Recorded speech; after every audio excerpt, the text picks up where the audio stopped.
Hello everyone. तो आज का जो हमारा डिस्कस करना है टॉपिक वो है स्टॉक एंड फ्लो।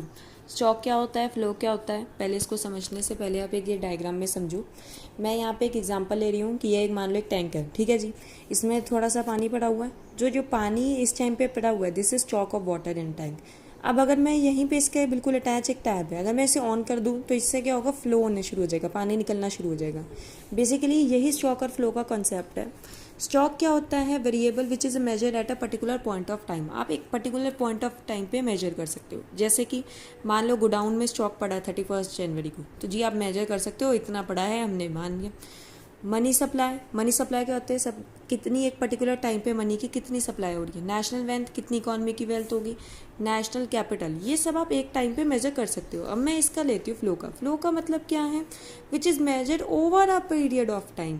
जैसे इसका बेसिक एग्जांपल है, हम अकाउंट्स में बनाते होते हैं, पूरे साल की लेते हैं ना हम, एंड में जाके होता है वो। इसका एक परफेक्ट एग्जांपल मान सकते हो कि जैसे मैं मान लेती हूँ कि और एग्जांपल लेते हैं कि नंबर ऑफ हाउस हम मान रहे 31 दिसंबर को कितने हैं, तो वो क्या हो गया, स्टॉक हो गया। अगर मैं ये मानूं कि पूरे साल में जी कितने घर बने हैं, तो ये क्या हो गया, फ्लो कॉन्सेप्ट हो गया। ऐसे ही हम अकाउंट्स में क्या करते हैं, पूरे साल की कंसीडर करते हैं कि क्या क्या इनकम आई, कितनी खर्चा हुआ, सब कुछ। पीरियड ऑफ टाइम जो यहाँ पे है वो डे भी हो सकता है, वीक भी हो सकता है, ईयर भी, ज़रूरी नहीं कोई एक हो। इसके बाद आ जाता है इसका डिफरेंस। तो इसके डिफरेंस को समझ लेते हैं। पहले आप इसका मीनिंग बताएंगे एग्जाम में, क्या होता है which is a measured at a particular point of time, इसमें which is measured over a period of time. Time duration, इसमें कोई टाइम ड्यूरेशन की बात नहीं होती, इसकी हम टाइम ड्यूरेशन की बात करते हैं।